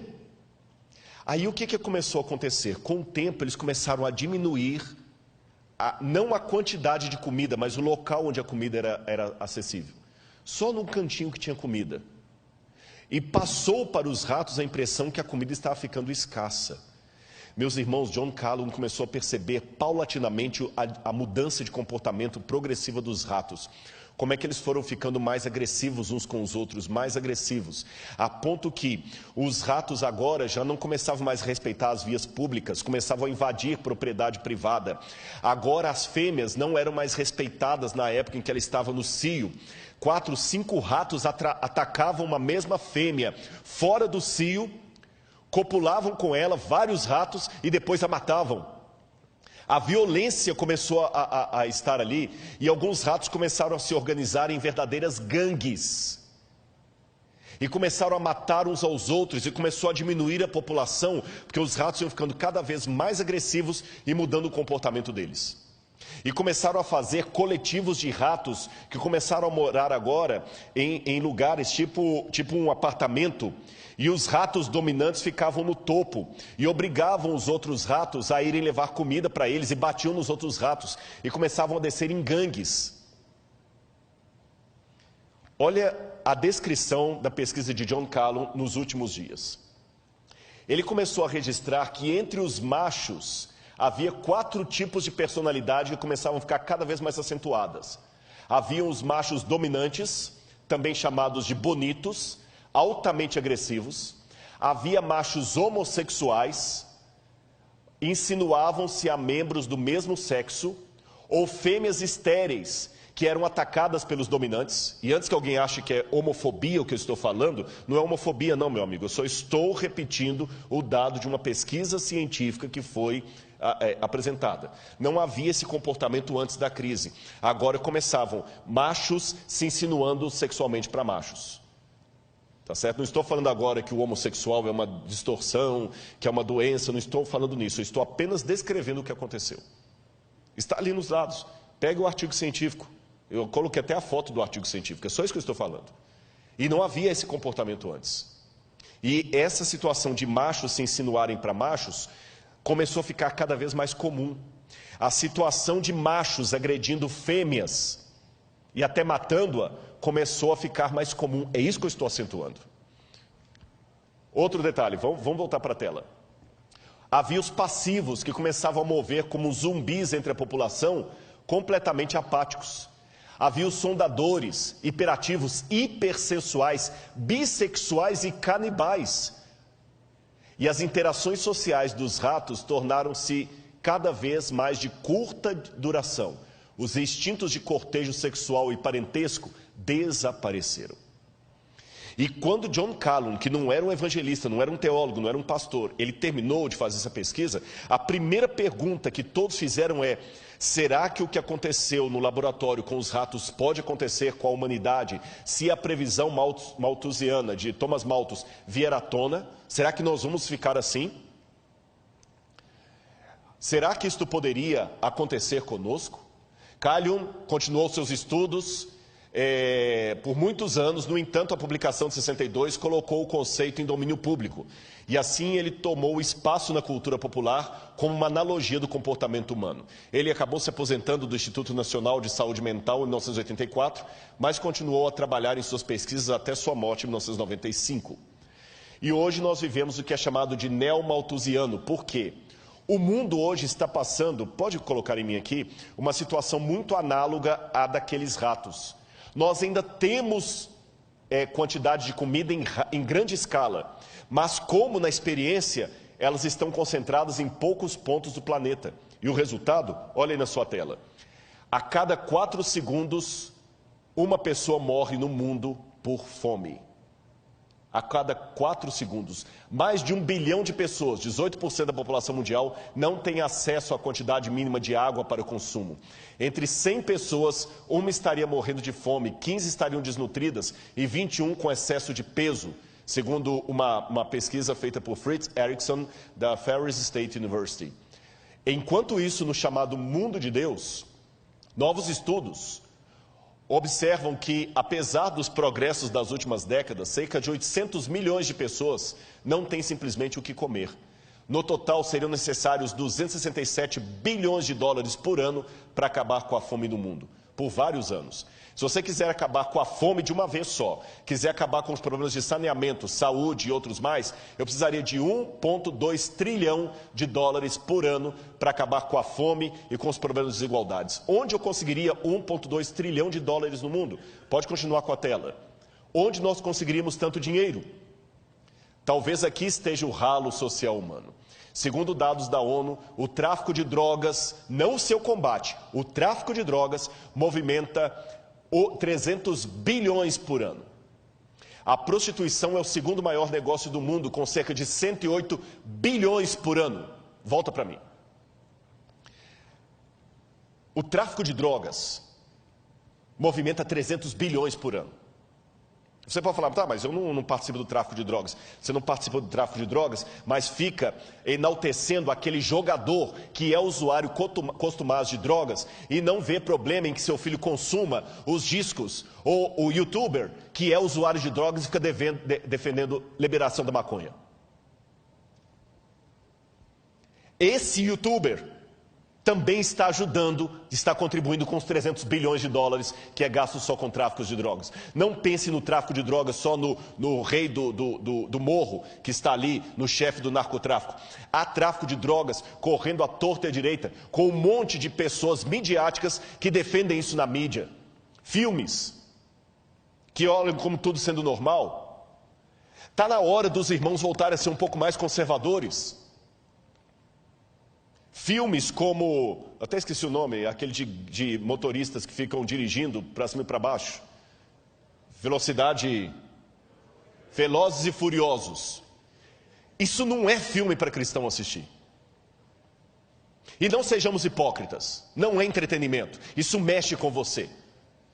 Você gostaria de morar num condomínio que aqueles motoristas loucos daquele filme ficam passando na rua em alta velocidade? Não. Então não deixe o seu filho ficar assistindo isso e aprendendo. E os joguinhos de internet que só incentivam isso. Eu conheço pais casados que às vezes a esposa está fazendo a comida lá e ele está jogando esses joguinhos violentos, cheios de coisa. Isso não é entretenimento para cristão? E quando é que a gente vai ter que dar a cara a tapa e falar que nós devemos voltar ao conservadorismo? Não ao tradicionalismo. Tradicionalismo é besteira. Mas um pouco de conservação não faz mal. E a promiscuidade que eu falei. Muitas mães acham lindinho vestir as meninas como a Anitta. E se falar de modéstia cristã agora, você virou moralista, chauvinista, patriarcal. E ninguém fala contra essas coisas, mas está movimentando tudo aquilo ali. Vou mostrar mais dados. Coloca de novo aí. O terceiro lugar é ocupado pelos bancos, que movimentam cerca de 115 bilhões. Embora nem todo mundo mude, algumas entidades acumulam seus cofres até 800 bilhões em ativos. Em 2019, só para vocês terem noção, 2.153 bilionários tinham o equivalente a 60% do PIB mundial. Em quarto lugar, você tem jogos de azar. Somente a Espanha gasta 35 bilhões por ano. E tem a indústria do cinema, que alimenta tudo isso. E tem a indústria do entretenimento, que alimenta tudo isso. E alguém pode falar, tá, e as religiões também? Bom, eu não posso falar de todas as religiões, mas eu posso dizer que na igreja adventista às vezes tem problema financeiro. Eu já vi vários. Mas quando o pastor é descoberto, ele é demitido sumariamente. Nunca mais é reingressado ao ministério. Se houve alguma exceção à regra, pode ter sido, tem havido. Não estou negando. Pode ter sido o caso de algum pastor adventista que passou a mão e por padreamento tem ficado? Pode ter sido. Mas não é a regra. Não é a regra. Eu já vi alguns passando a mão até ser descoberto. Tanto é que a igreja tem o auditor. Não estou dizendo que a igreja adventista é a fina flor dos flores feno. Não, eu convivo nela. Eu sei que há problemas. Quer um exemplo de problema na igreja? Está falando para você aqui agora. Está um problema da igreja falando para você aqui agora. Convive comigo, você vai ver que eu tenho muitos problemas. Mas eu sei que a igreja não brinca. E o dízimo não fica na igreja local. O dízimo é distribuído. E lá tem a percentual, e vocês podem pegar da internet, eu peguei na internet, como é que o dízimo é distribuído, quanto que vai para cada canto. Essa igreja aqui não fica um centavo do dízimo nessa igreja. Ela partilha com todos os outros. Por isso que qualquer pastor adventista pode ter o mesmo salário, quer ele seja pastor de uma igreja grande como essa, cheia de empresários, ou seja pastor de uma igreja desse tamanhozinho. O que diferencia, é lógico, são os auxílios, porque você não quer comparar o aluguel de alguém que mora em Brasília com o aluguel de alguém que mora em Jequié. Vocês entenderam? Eu não ganho pontos a mais, o pastor Douglas tem doutorado. Compara o preço do salário de um diretor, de um pró-reitor, compara o salário de um pró-reitor de uma universidade pública aí com o salário dele. Eu ganho mesmo tanto que ele.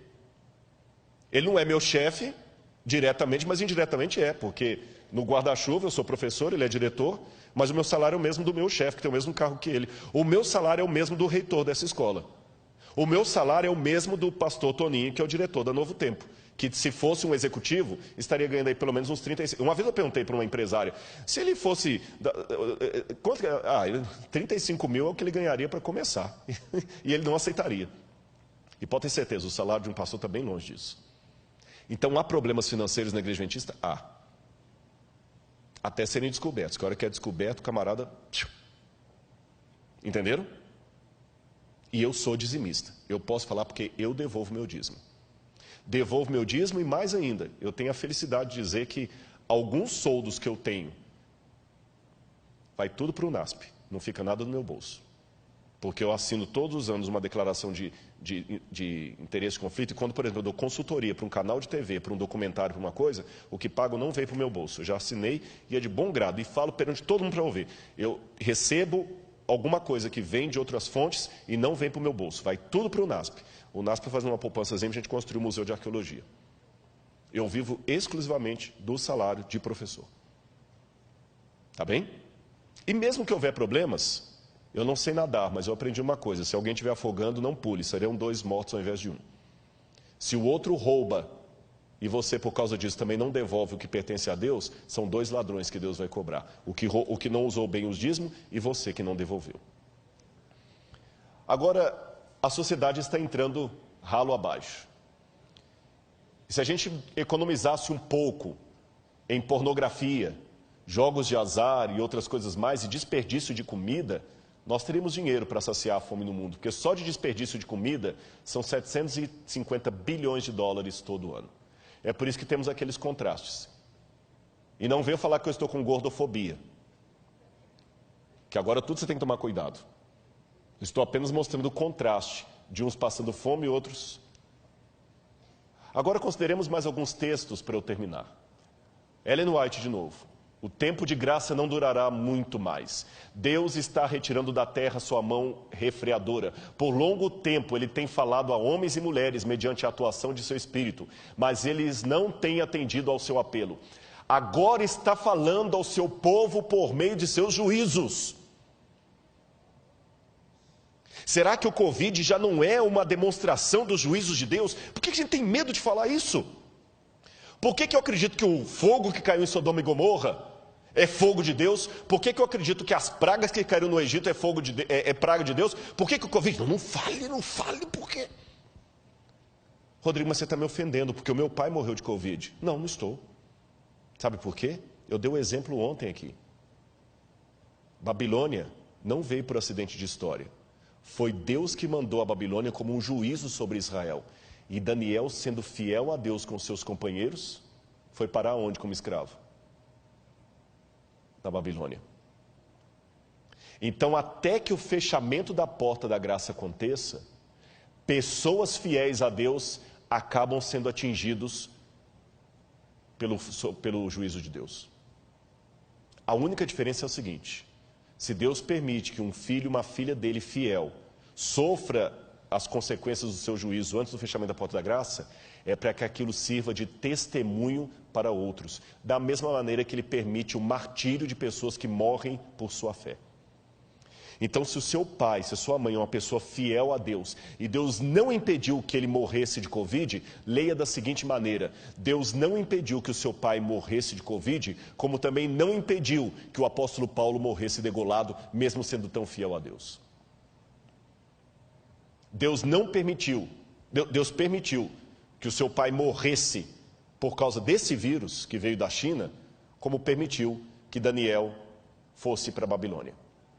Mas o fato de Daniel sofrer o revés da Babilônia não significa que a Babilônia não era um juízo de Deus sobre o seu povo. Entendeu minha comparação? Ficou esclarecido? Será que o Covid não é mais um dos juízos que Deus está permitindo para nos acordar? Vamos continuar aqui. Olha as pragas do fim. Depois você vai ler em sua casa Apocalipse 16, vai falar das pragas. Mas o que me chama a atenção são duas coisas. Em primeiro lugar, Apocalipse 11, verso 18, fala que é chegado o tempo para destruíres os que destroem a terra. Há 2000 anos Deus falou que o ser humano ia chegar a uma situação de poder destruir a terra. E quando ele vai falar das pragas, Deus coloca as pragas numa linguagem muito interessante. Ele fala que os rios se tornarão como sangue de morto. Como é sangue de morto? É vermelho? Sangue de morto é escuro, é fétido, é quase coagulado. Como estão os rios? Como é que está o Tietê? Como é que está o Pinheiros? Deus falou que o sol ia esquentar sobre o povo. A camada de ozônio agora, efeito estufa. Deus falou que iam vir pestes perniciosas. Olha aí o tanto de doença. Mas, olha o que Ellen White escreveu. As pragas podem ser o megafone de Deus, lembrando de C.S. Lewis. Ela diz, as pragas de Deus já estão caindo sobre a terra, arrebatando os edifícios suntuosos como um sopro do fogo de Deus. Esses juízos não farão que os cristãos professos caiam em si. Deus permite que sobrevenham para que o mundo se acautele e os pecadores temam e tremam diante dele. Um pouquinho das taças da ira de Deus já tem permissão para cair na terra. E o mar é afetado e os elementos da atmosfera. As causas dessas condições incomuns estão sendo investigadas, mas inutilmente. Deus não tem impedido que os poderes das trevas levem avante sua nefanda obra de poluir o ar, uma das fontes da vida e nutrição com um miasma fatal. Não somente é afetada a vida vegetal, mas o homem sofre de epidemias. Estas coisas são o resultado de gotas das taças da ira de Deus que estão, presente do indicativo ativo, sendo borrifadas sobre a terra e constituem apenas débeis representações do que ocorrerá no futuro. Interessante que Ellen White escreveu isso em 1891, mas o primeiro livro para falar sobre poluição no mundo só foi publicado na década de 1930 por Rachel Carson, chamado Silent Spring, Primavera Silenciosa. Somente em 1930 foi publicado o primeiro livro do mundo falando de poluição. E Rachel Carson foi ridicularizada pelos cientistas da época. Só que 70 anos antes de Rachel Carson, Ellen White já usava pela primeira vez a palavra poluição na natureza. Deixe-me esclarecer uma coisa aqui sobre as pragas. Preste atenção. As pragas de Apocalipse 16 possuem uma assinatura que só Deus pode dar. Mas elas não retiram a coautoria do diabo e do homem, porque as pragas saem do santuário. Apocalipse 16 está dividido em duas partes. A primeira, segunda, terceira e quarta praga são sofrimentos durante o tempo de angústia. A quinta, a sexta e a sétima envolvem os livramentos do povo de Deus. Também gostaria de esclarecer que essas pragas, pelo menos as primeiras delas, são literais ou pelo menos são da mesma natureza histórica das pragas do Egito. E essas pragas cairão sem mistura de misericórdia depois que a porta da graça se fechar. Mas antes que a porta da graça se feche, Deus já está permitindo que algumas gotas dessas pragas caiam ainda mescladas de misericórdia para ver se eu e você nos acordamos. E todo mundo pergunta, até quando vamos usar máscara? E eu pergunto, até quando vamos ser teimosos no pecado para ficar nesse mundo? E como Satanás prepara o terreno? De muitas maneiras, alienação, cria alienação, glutonaria, intemperança, que as pessoas não conseguem raciocinar direito, síndromes psíquicas, excesso de informação e pouco conhecimento, síndrome do pensamento acelerado, que falou Augusto Cury, causas, distúrbio psíquico, excesso de informações, paranoia do consumo da estética, consumismo excessivo, incentivo ao consumismo, não comemos para nos alimentar, não nos vestimos para nos cobrir. Temos mais do que precisamos e ainda assim estamos famintos, sedentos, ignorantes. Geração rebelde sem causa, cria uma geração que torna os pais, líderes e mais velhos reféns dos caprichos de uma juventude que não está mais acostumada com frustrações. O medo de ofender não deve ofuscar o dever de falar a verdade. Cria um Jesus apaixonado, músicas gospel que estão transformando Jesus num adolescente apaixonado. Jesus vive fazendo declarações de amor e implorando a nossa aceitação. Ele não demanda nada, pelo contrário, ele promete tudo se aceitarmos o seu pedido de namoro. Jesus agora é um bobo apaixonado, não mais um Deus querendo nos salvar. Visões unilaterais de Cristo. Não basta dizer coisas bonitinhas sobre Jesus, precisamos acentuar quem ele era, o que ele ensinou. Usam tons agressivos apenas com a tradição da igreja, mas macio com o secularismo, que também é um erro. Vivemos numa troca da ética pela estética. Jesus curou pessoas e perdoou pecados, mas ele também pegou o chicote e mostrou a sua ira no templo. Ficar mostrando só o Jesus bonzinho sem o Jesus do chicote não adianta. Sabe, uma igreja às vezes que torna pessoas muito apáticas, legalistas ou apenas emocionalistas. Crise externa, crise interna. Para a sabedoria humana, tudo isto agora parece impossível, mas ao ser retirado dos homens o Espírito de Deus, o qual tem o poder de reprimi-los, e ao ficarem eles sob o governo de Satanás, que odeia os preceitos divinos, hão de acontecer coisas estranhas. Quando o tremor e o amor de Deus são removidos, o coração pode se tornar muito cruel. E eu termino apenas colocando para vocês um pensamento aqui de Sigmund Freud, o pai da psicanálise. Freud dizia o seguinte, que o ser humano só é diferente por causa das convenções sociais. Freud dizia, derrube as necessidades de sobrevivência e sexo e afeto, nem sempre afeto é sexo, e o ser humano se tornará completamente um animal, porque a única coisa que nós temos de nosso é o eros e o thanatos, necessidade de afeto e sobrevivência. Trocando em miúdos, o que Freud quis dizer? Quando você vê uma pessoa toda elegante comendo como um lord inglês, é porque tem comida suficiente para todos. Por isso que ele come bem, mas o outro esfomeado come de qualquer jeito. Mas o Freud dizia que se você tiver apenas um prato de comida para os dois e eles estão famintos, tanto o lord inglês como o sem-teto vão comer desesperadamente como cachorro. Freud dizia, você só não ataca o outro para pegar o prato de comida dele porque tem comida para os dois. Mas se não tiver comida para os dois, quem tiver maior força, leva. Então, segundo Freud, quando nós estivermos em situação de caos, todos nos tornaremos animais irracionais.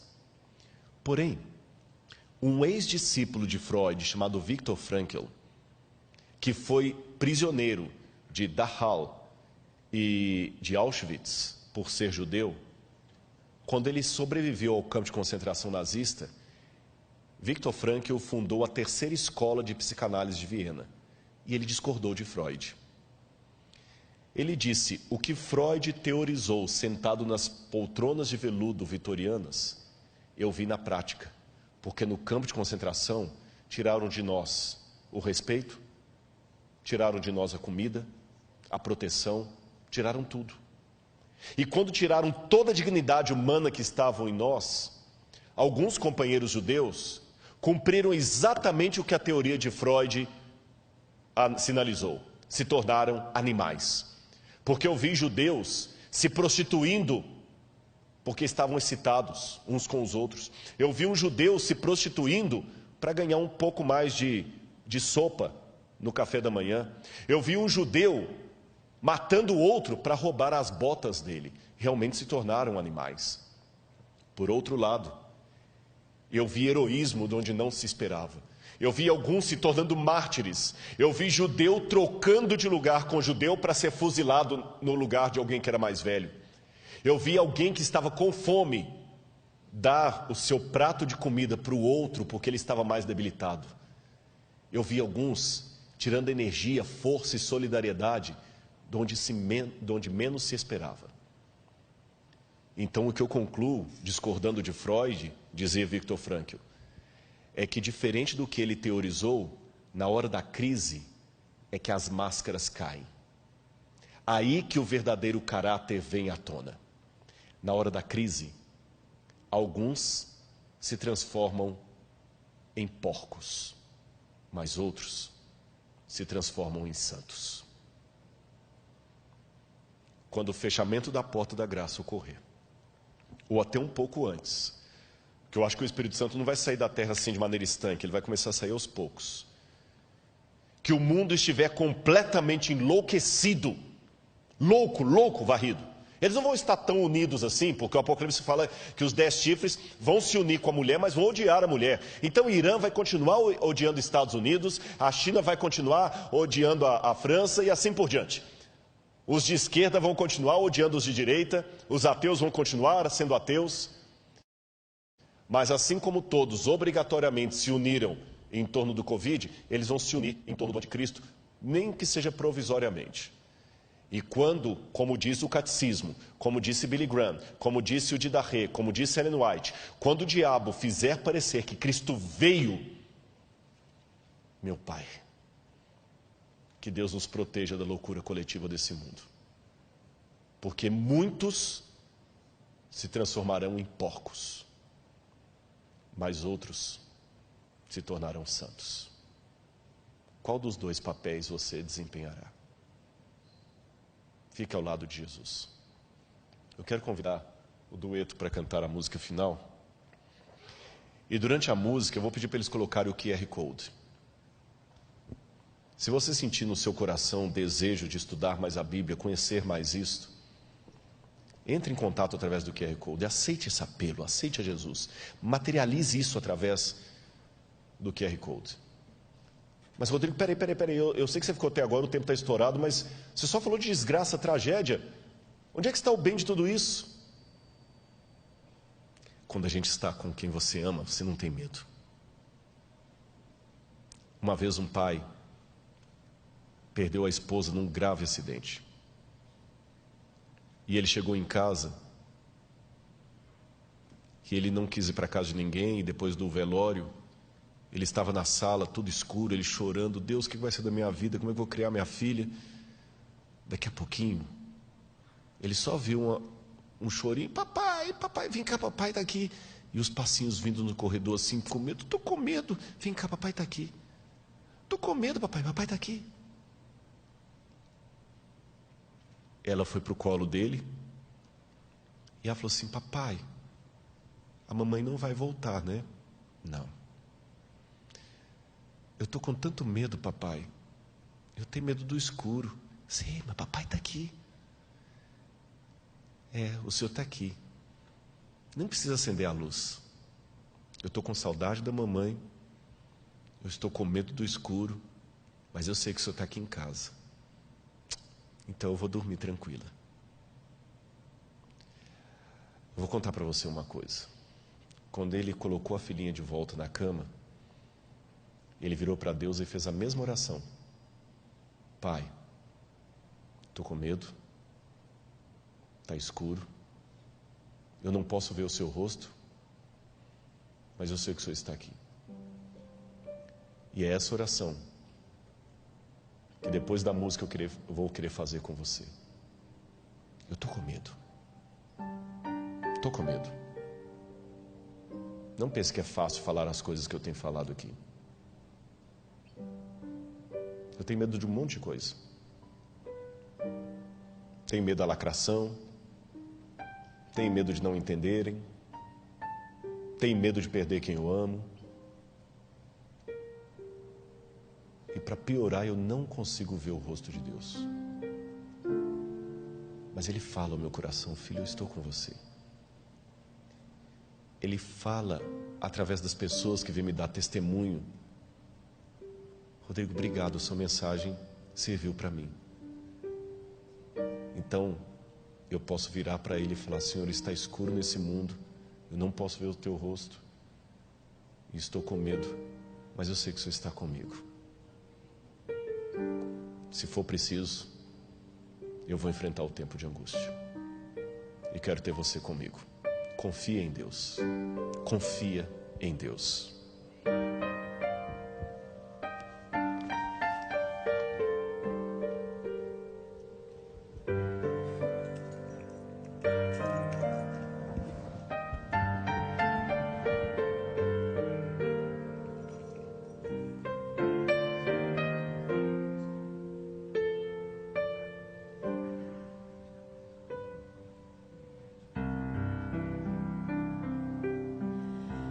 Quando o sol se põe calado e o dia se desfaz, posso então sentir a brisa e o frio que a noite traz. No silêncio escuro, que eu não consigo enxergar, dos perigos que me cercam e me assustam sem parar. Mas eu não temerei a noite, nem a mais profunda escuridão.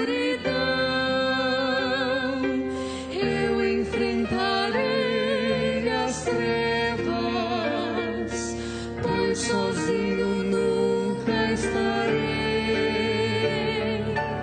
Oh, meu Deus, me guarda na noite. Ele sabe onde eu devo andar. Não preciso ver o caminho, basta em sua mão segurar.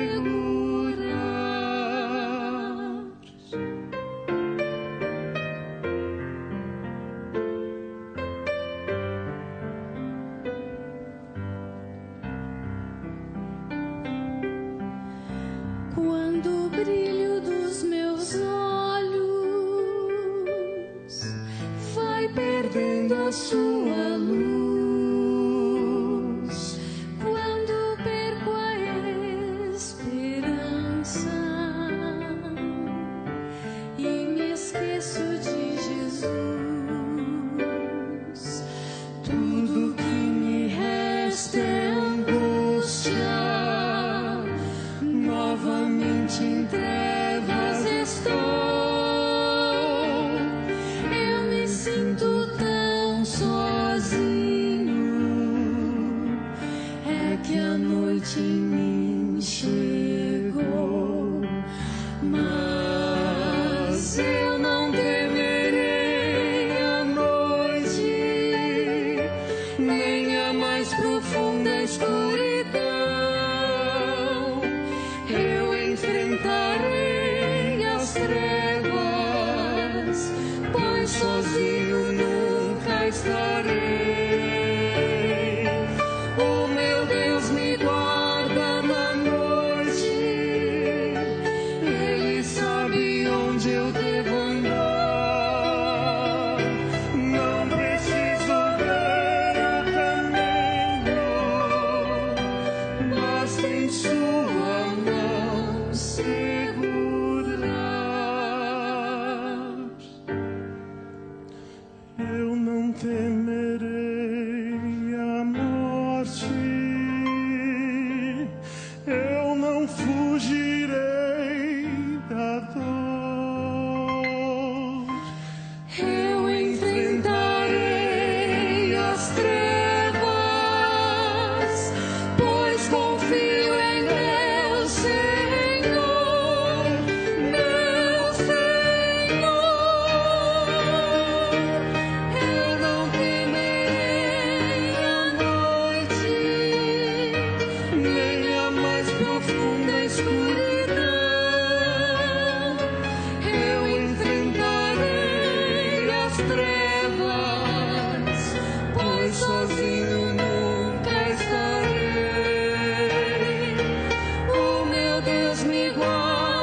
Amém.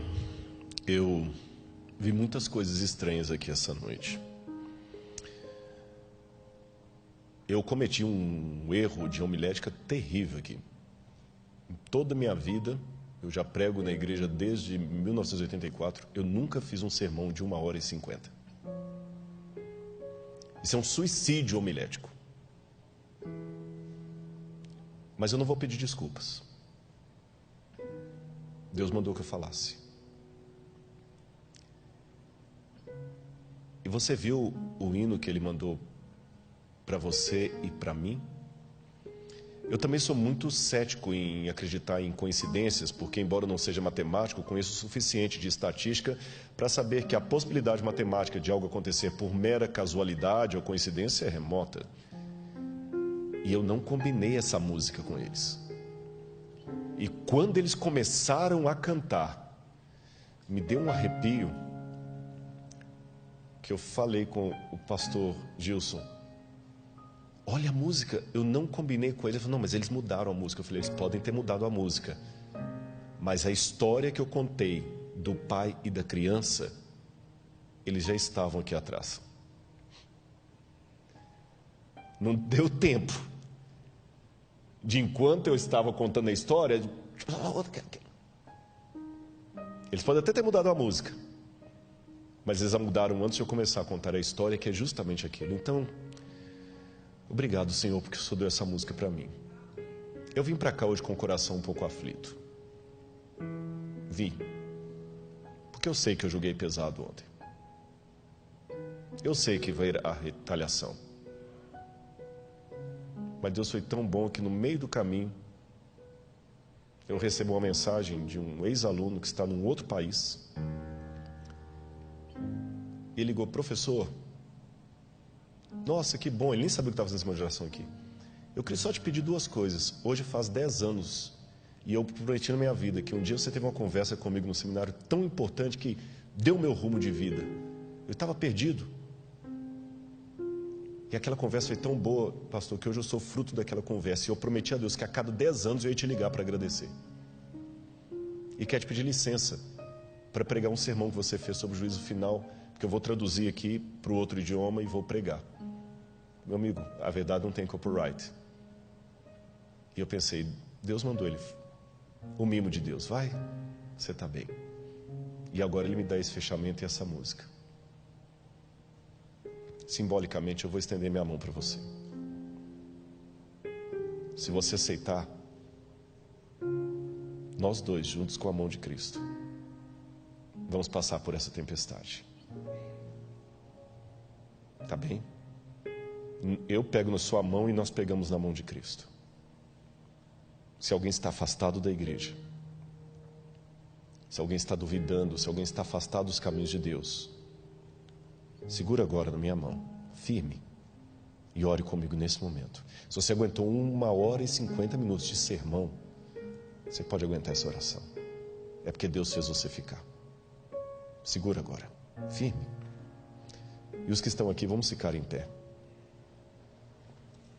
Amado Senhor, de maneira simbólica, ó Pai, pela fé, eu estou segurando na mão de muitos irmãos e irmãs que talvez nesse momento estão em prantos, ó Deus, falando: Senhor, o que está acontecendo na minha vida? Pai, eu tenho muita coisa para mexer. Pai, tem misericórdia. Por favor, Senhor, fala com eles, Senhor. Fala com eles que o Senhor os ama, como o Senhor falou comigo, Deus. Por favor, fala com eles. Oh Deus, eu sei que o Senhor não precisa de advogado. E se precisasse, o Senhor teria pessoas muito melhores do que eu. Mas, por favor, Senhor, faz alguma coisa para que teu povo acorde, ó Deus. Eu estou tentando falar, eu estou tentando pregar do meu jeito errado, torto, humano. Mas eu estou tentando sacudir esse povo, Senhor. Não no teu lugar, mas através de ti. E por favor, Senhor, muitos estão nesse momento clamando perdão. Perdoa os pecados desse povo, Deus. Eu te suplico, como Moisés pediu. Traga-os de volta, Senhor. Tem tanta gente que eu conheci que hoje está fora da igreja, Pai. Tanta gente. Eu estou pregando num bairro que tem tanto membro da igreja, pessoas machucadas, pessoas magoadas, outros críticos, outros que perderam a fé, outros que se encontraram no ateísmo ou numa espiritualidade alternativa. Senhor, tanta gente que um dia ocupou os bancos e agora está fora. Busca, Senhor. E perdoa os pecados coletivos que nós temos cometido, Senhor, como administradores, como pastores, como professores, como membros, como obreiros. Por favor, Senhor, tenha misericórdia de nós. Nós não somos a melhor igreja, mas nós somos a Tua igreja, Senhor. Eu sei que o Senhor teria planos melhores se usasse anjos, mas o Senhor escolheu usar a gente. Perdão, Senhor, se eu preguei mais tempo do que devia, mas se o Senhor os manteve ali no ar é porque o Senhor tinha um propósito. Cuida dos Teus filhos e cuida de mim também. Porque está escuro, estamos com medo, não vemos o Teu rosto, mas sabemos que o Senhor está conosco, então isso vai acalmar o nosso temor e nós vamos dormir em paz.